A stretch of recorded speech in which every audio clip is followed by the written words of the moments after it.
Now then, whether you love them or hide behind the sofa, horror films have been a must-watch for many a decade. Well, now what claims to be the largest festival in the UK devoted to the genre of horror is getting underway in Southend this weekend. Well, it's going to celebrate movies from around the world, and someone who is preparing to have the willies put up with him right now is our reporter Russell Hookey. Russell, good evening. Good evening, Jonathan. I have to say, I'm probably more with you on that. I'm more behind the sofa kind of guy. But this is Southend-on-Sea, rechristened Horror-on-Sea for the next 2 weekends. And perhaps this is the reason why. Just take a look at that motley bunch in there. No, they're not the hotel staff. They're merely the attendees of this very popular event, which has been running since 2012. In fact, it's been growing every year since 2012. And for the next 2 weekends, they're expecting more than 2,000 people to attend. Now, it's all being run by director Paul here. Paul, what's it all about?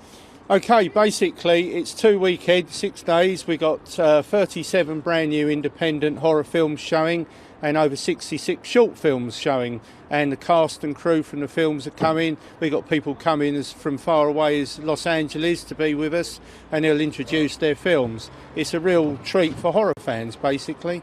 Slightly off-putting. Those zombies, they never cease to leave you alone, do they? How did it all come about? Basically, the hotel, the Parkin Palace Hotel in Southend, came to me 7-8 years ago when they reopened and said, is there anything we can do to basically build up trade in their hotel in January? My company, the White Bus, we're all big horror fans, and we thought, let's do a festival for the independent horror filmmakers. And 7 years on, here we are, and thousands of people attending.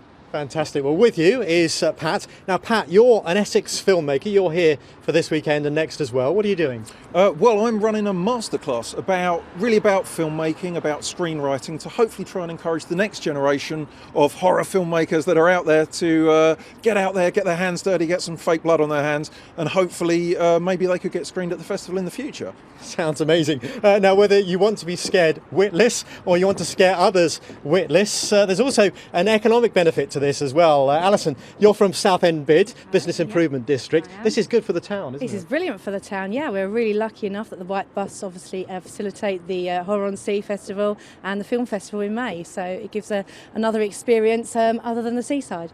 Fantastic. Now, if you're here in the summer, no doubt you'll see thousands of people heading to the beach. In winter, though, this time of year, in these dark evenings, do beware, because you might very well run into a group just like this. Oh my goodness. Oh my goodness Look me. at that man. Russell, well done.